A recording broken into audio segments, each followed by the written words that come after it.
Ralph, welcome to the conference. Thank you so much for being Thank among you. us. I would take it that you can hear me and see me. Yes, loud and All clear. right.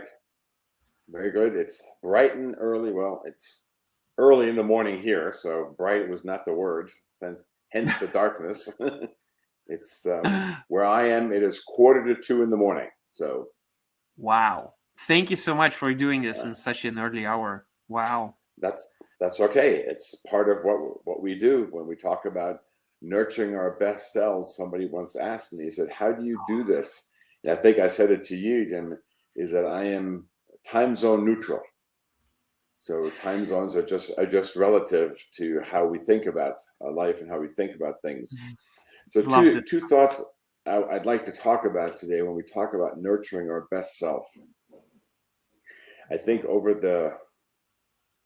my career and the people that come before me, and also through the work that I've done using positive psychology, appreciative inquiry, and the whole positive change, is that when we talk about nurturing our best selves, it's who are we when we are at our best selves? It's, I think, something that you said earlier as you were closing the previous speaker is it's taking that time to reflect and to really start thinking about who am I? Um, Taking the time to say what is going on and then connecting the dots. So let me start with curiosity.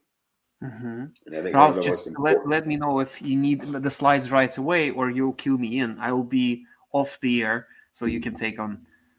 All right? Yeah, I don't know about the slides. Let me just, why don't you start with slide 2 and put that up, and then we Okay, can just will kind of do. go from there. And then I'll just Call me cue if you you and need me. say next. Or All right. so curiosity is the essence of human existence. And what I simply mean by that, and it's certainly not my quote, is that the more curious I can be about a situation, the more expansive my thought process becomes, the more interesting I can find things. And to give you a concrete example, as we go through, especially in the business world today, we become so transactional. We start thinking about, I have to get this done, or I have to get this done, or I have to get this done. And we just put one foot in front of the other, and we really start to think about, when I do all this, then what? Where is this taking me? So the curiosity, the more I can strengthen that muscle, it allows me to reflect both on a daily basis, even on a greater level over a weekend or on a vacation, are the actions I'm taking me somewhere where I want to go? Or do I haven't even thought about, where do I want to go? What is possible? Years ago, when I first started my career, I had no idea and never thought about long term. So, what's the end result? Where is it that I want to see myself in 5, 10, 15 years? And I think it's really hard for the human mind to wrap itself around an idea of where I want to be in 10 years, because I don't know the things I can change. If I can be curious, though, and if I can think about curiosity, then I can open up doors for those future years. And so let me talk a little bit about the power of curiosity. So you can read the definition. I don't need to read it to you. Yet, what I think is important, curiosity is a key driver. It is a key skill set that every high performing team, individual, organization has found a way to nurture and to grow. If you think about, I always refer back to Steve Jobs, because I think he's one of those ones who was curious about what is possible. If you think back, most of us nowadays have a smartphone. 20 years ago, I think it's 20 years now, did anybody know we needed a smartphone? Did anybody even think about it? No. Yet it was one person's curiosity about what is possible that allowed that to happen. And that becomes so critical. So as we think about the curiosity, a couple thoughts that I want to share with that. One, if I'm going to be curious, it allows me to also encourage the people around me to be curious. As I ask more curiosity questions, let me go back to this slide right here and say, as a leader, as I practice that curiosity, I'm able to lead my teams. I'm able to engage employees and customers. By me modeling curiosity, I encourage them and allow them to be more curious. And that opens up future doors.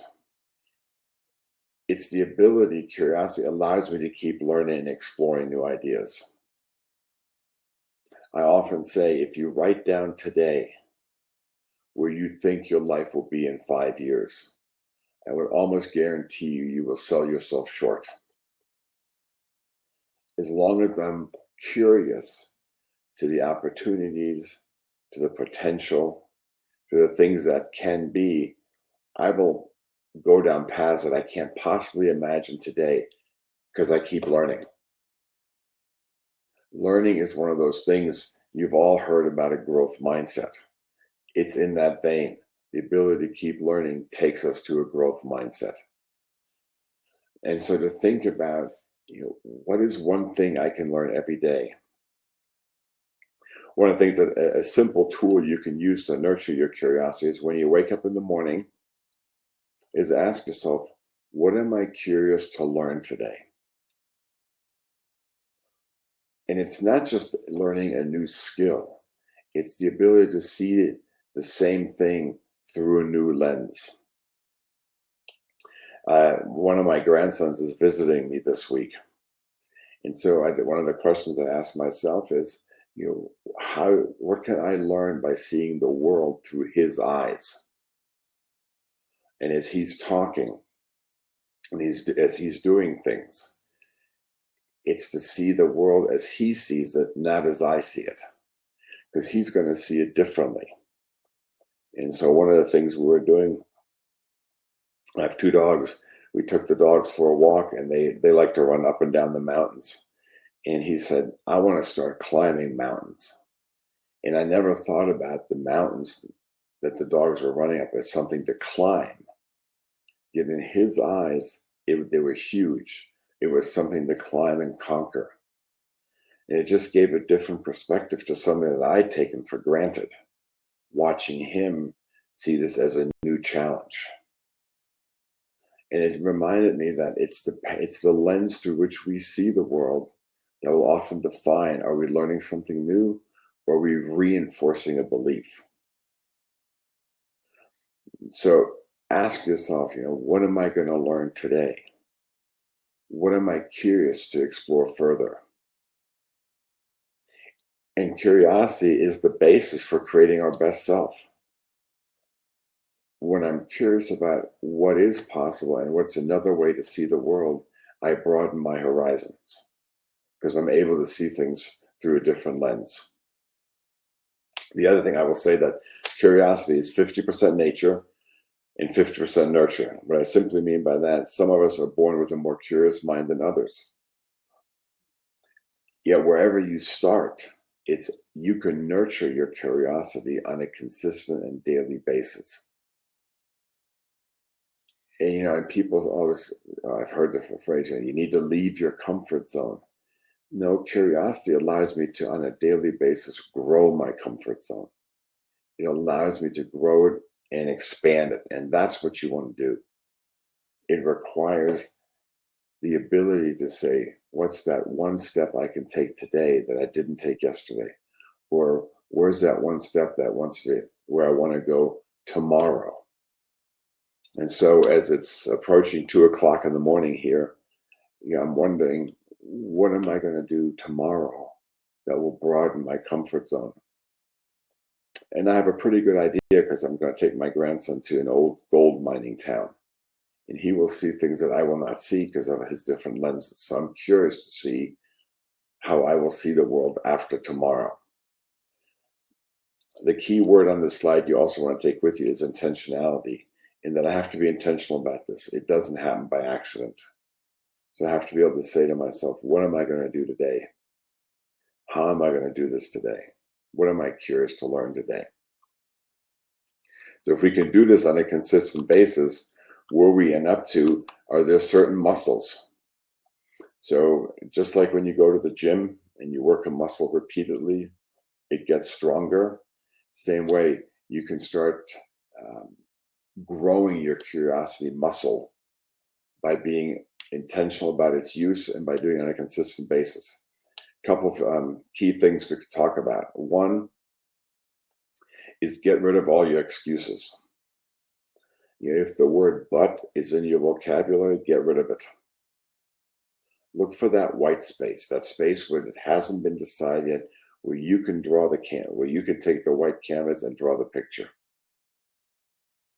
When you see yourself saying, I could do this, but stop there and ask, what's the smallest first step you could take to explore? And just do that. And when you look back, you'll have taken a series of small steps, and all of a sudden you're in a brand new place. 2, I like this one, it's find the right angle. Especially in business, we get so focused on the how question, how we're doing something. Get rid of the how and focus on the what. What are we doing? What is this going to lead to? What is this going to do for me? What will this do for the business? That what question gets you out of the transaction mode and starts opening the doors to possibility. It starts opening the doors to what can be. So it also encourages a more 360 view. That how question ends up being very transactional, and you want to start going a little bit bigger and beyond that. The other thing, which is a very simple thing to do, change your routine. One of the things I love about getting up to do these kind of sessions is it gives me the opportunity to look at my life through a different lens, see what's available at 2 o'clock in the morning, who's awake. I live in a very rural area. What animals are out? So it's the simple routine. If you go to work the same way, change the way you go to work. If your morning routine when you get up is the same, change it. What it does, it encourages your mind to accept change, which opens the doors to curiosity. Change no longer becomes scary. It becomes something new, something exciting, something I can learn. And you make that part of your daily routine. Just think about it. From the time you wake up for the first hour, how consistent do you do things? And what would it take to do one thing different? What you're teaching your mind and your brain is that it's okay to change routine, which is supported by curiosity, because you're willing to do things differently. It's fairly easy to do it in your personal life. In business, it gets a little bit more challenging because routine gives us a degree of safety. And our mind likes safety. The next thing, if you're not familiar with the state of flow, experiment to what creates that state of flow. Flow simply means that the skill sets you possess match the task that you have to do. When you're in that state of flow, work seems effortless. Whatever you're doing seems effortless. Time stands still. Experiment getting into that state of flow. Take a new challenge. Is it outside your skill set? All right, what are the skills I can learn to get back into the skill set, to get back into that state of flow? Learn something new and then embrace the activity. I remember years ago, after university, I went with a friend of mine who was a fish farmer, a catfish farmer. And I'd never done that before. And I went to visit him for a week. He said, you're going to learn how to be a farmer. Wasn't my intention, yet it certainly was the way I wanted to go. And so I learned new things. And I think I lost the slides, Tim. So if you want to put those back, that would be great. And so I learned a new thing that at first was uncomfortable. because we had to put aerators into the water to put oxygen into the fish ponds. Yet once I learned how to do it, I could do it on my own. And so we took turns doing it. And it was just the ability to do that new thing, to learn something new. It creates a new state of flow. And finally, if you notice that your routines are getting second nature, you find yourself getting a little bored, switch, take on something new. Boredom is an opportunity to practice curiosity, to go into a new direction. So I'll just leave you with this thought. When you go to sleep tonight and you're lying in bed, reflect on something new you've learned today. That's one. The second question to ask yourself is, when I wake up tomorrow morning, what's something new I'd like to learn? What's something I can change in my routine? And then do it and see how the night feels.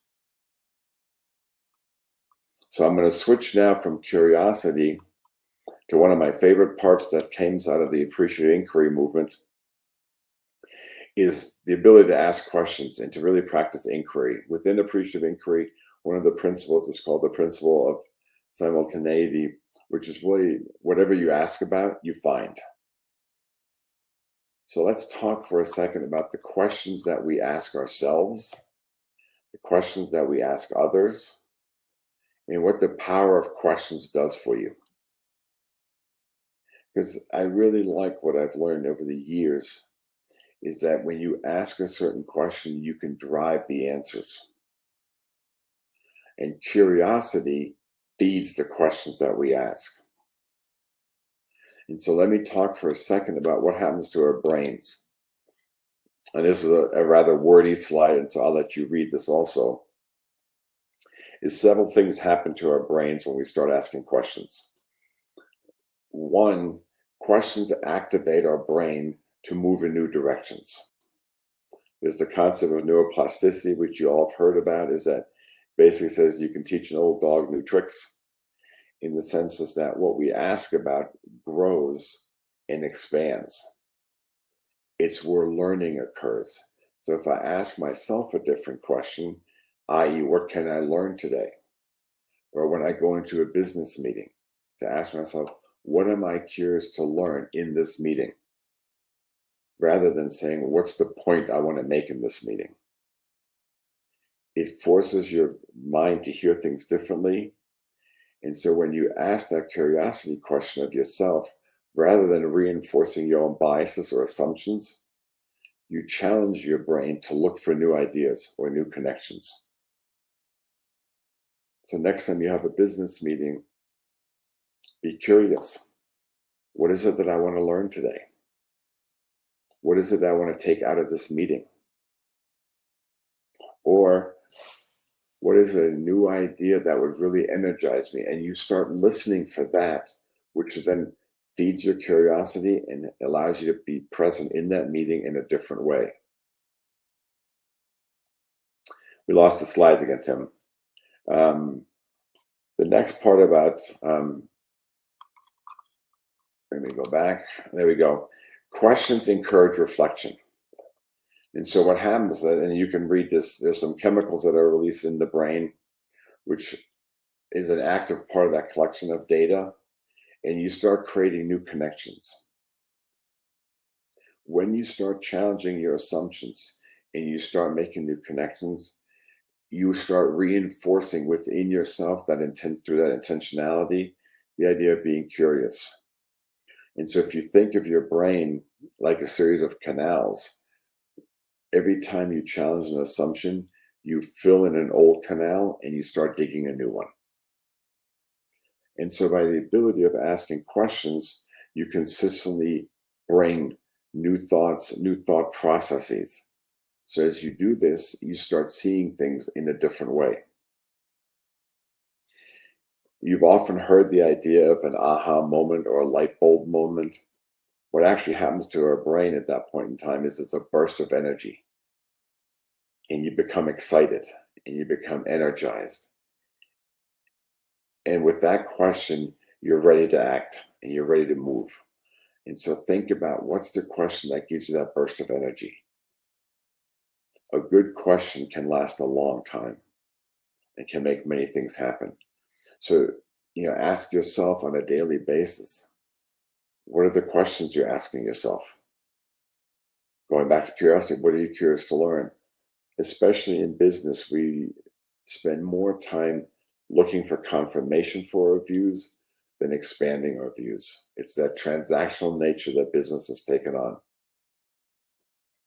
So let me tell you or share with you the 4 pillars of a generative question.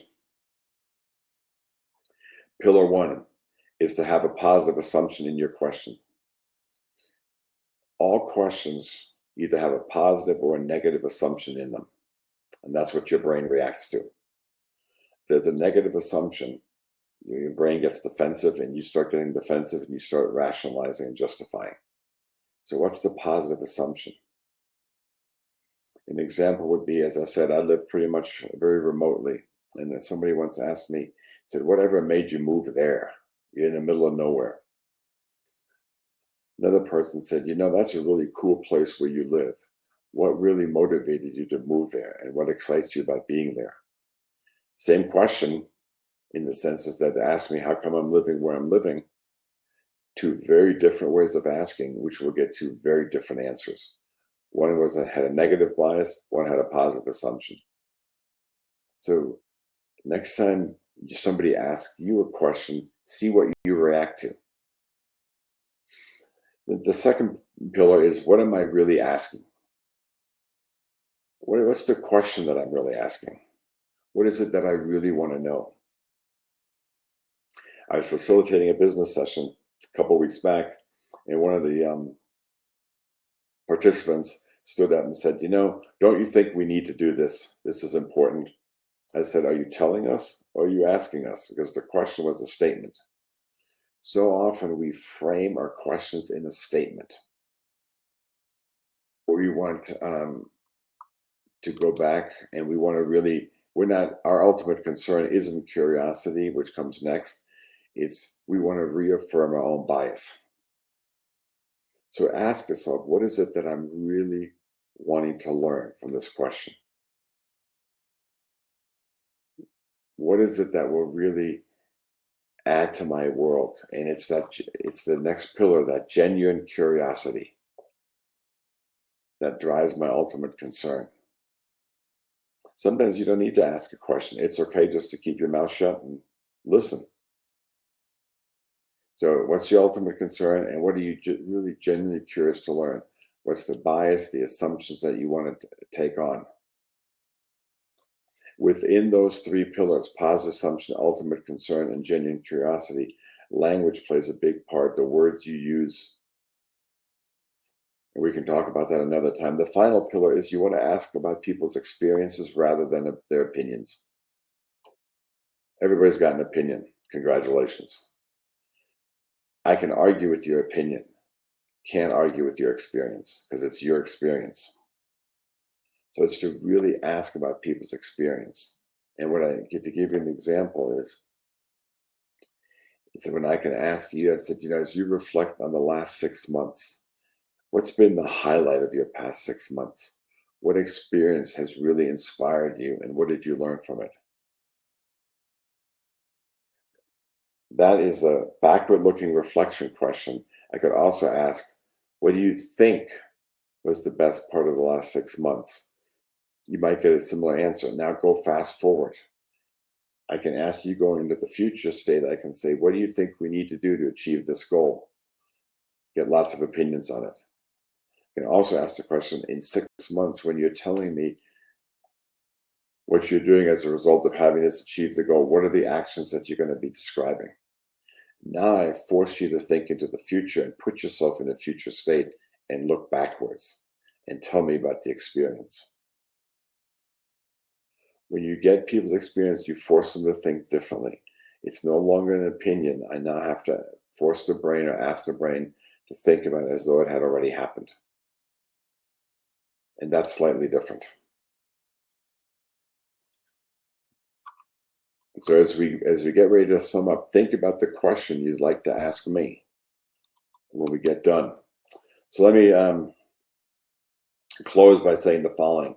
To be your best self, you've also got to be able to create a positive vision for yourself in the future. You do this by being curious about what's possible, by asking yourself those generative questions. You start creating that vision for yourself about what is possible, what energizes you, what gets you excited, what inspires you. And what inspires me today is different than what inspired me 10 years ago or even 5 years ago. To really be open to inspiration will come from different places and at different times, and it will look differently depending where you are in your life. One of my favorite ones to do in creating your best self is just say yes to things that cross your path, as long as they're legal and moral and ethical. Figure out how to do it. I always say I love to jump off the cliff, and I'll figure out how to make wings on the way down. If I have to have all the answers before I jump, I won't jump. So trust yourself that you can figure it out on the way down. Be open to new ideas and new adventures. It goes with saying yes. And when you do that, it also, the more you can do that, the more comfortable your brain becomes and your psyche with saying yes and to new adventures. The picture you see there is years ago, I had made a decision, I want to climb Kilimanjaro. And I was willing to figure out how to do it. And I didn't know how it was going to happen, but I knew it was going to happen. I started visualizing and thinking about it. And it happened. It's a long story on how it got there, yet it happened. The first step was I said yes. Then I started figuring it out. I was open to the ideas, and I ended up climbing Kilimanjaro with a gentleman I barely knew. And we were the best of friends. Since the day we came off the mountain, we still talk every week for half an hour. Almost every week. Experiment and celebrate. One of the key ways to lock in new ideas is to celebrate your successes. Even if it's just saying to yourself, nice job. You lock in your brain that you did this, and you lock in that feeling, which means you can do it again. The last one is take time to reflect. Think about who you are, who you want to be. Have a measure of self-awareness. One of the ways I like to do it is I take 2 walks every day. No cell phone, no iPod, no music, no latest TED Talk or podcast, none of that. Just silence. The dogs and I walk in silence for 45 minutes twice a day, where I have a chance to reflect and think about the day, what's going on, and what I need to do. So I think I need to wrap up here to allow some time for questions. I'll leave you with this quote. In order really to carry that positive action of yourself as your best self, you got to have a positive vision of who you are as your best self. So that would be my gift to you, is ask yourself, when I'm feeling like I'm the champion of the world, or I'm that good, what am I doing? And what does that look like? So let me stop the slides here. I notice there's a bunch of stuff in the chat, so I'll turn it over to the Q&A portion. And Ralph, thank you so much. I love the vibe of curiosity going on. It reminds me of the session of the Positive Change Cafe you hosted. Dear friends, if you have any questions for Ralph, please let me know in the chat and I'll translate them. While you do, I have a question for you of my own. Curiosity is a scary story for many, because for many people it means not being open to new, but leaving behind the old. Is there any way? Yeah, is there any way that people can step into curiosity story more safely without this inner fear that they are betraying themselves or something like this? I would say start small. It's what I said when we leave our, people always say, well, you have to leave your comfort zone. No, you don't. When you leave your comfort zone or get thrown out of it, the brain locks down and looks just for things to feel safe again.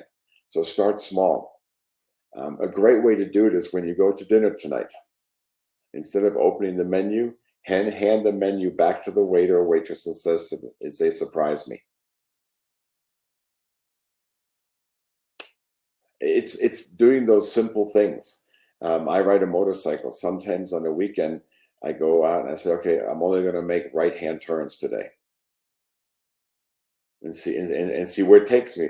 So it's doing it in those venues where you can feel safe versus sitting in a meeting and challenging the boss or saying something to the boss that doesn't feel safe because I might lose my job.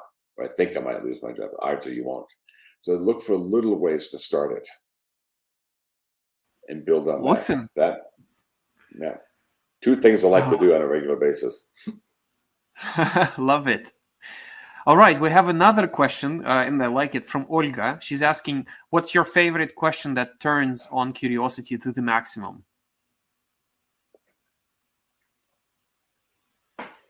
The thing that I like to ask myself on a daily basis is just what I said. When I wake up in the morning, what am I going to learn today that I didn't know, or that will enrich my day? Because I want to be looking for new things.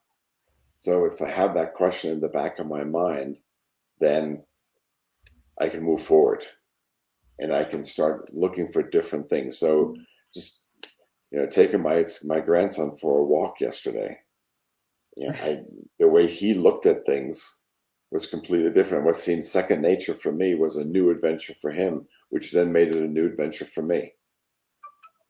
So just asking myself in the morning, I'm an executive coach by trade.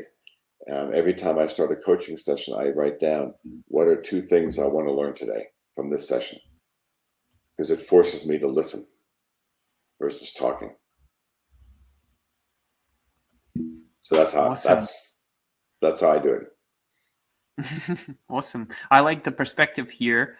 The distance between you and your grandson is enough to trigger this curiosity, and that gives me an idea of who is at the right distance for me, so I can step into his or her shoes, and that would trigger enough curiosity in myself. So based on what you're sharing.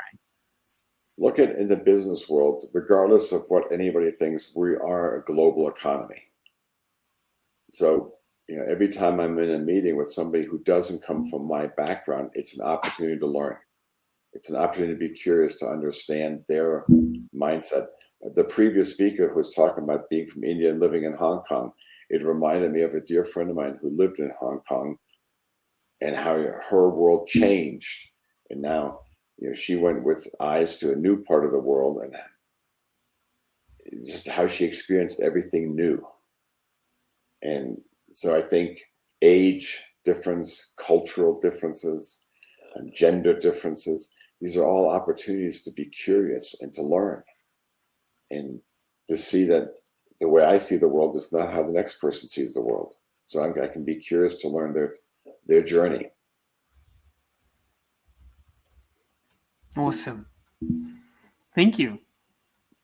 I love the connection. My pleasure. I love the connection you're doing between a story and the question, which basically stepping into the curiosity as a mindset really rings a bell. Thank you so much. All right. I left some links in the chat so people can connect with you, and feel free to explore with curiosity Ralph's resources. I believe there's much to find. I will commit that I answer all emails. Oh, thank you so much. It's a pleasure. Ralph, I still have one traditional question for you. Of course you do. I was waiting for it. Yes. So let me repeat it for those who joined and for yourself. A lighthouse can show us where the danger is, but a group of lighthouses can guide us through the dark and dangerous waters. What story would you like more people to tell as more lighthouses? so we navigate the now safely. So since you gave me a heads up on the question that the question was coming, I will give you and my thoughts on it. Is that years ago, I'm a recovering alcoholic and drug addict. So years ago, I put myself into a facility, and so I've been sober for decades now. Yet there was a series of lighthouses along the way that showed me what I needed to do to stay sober.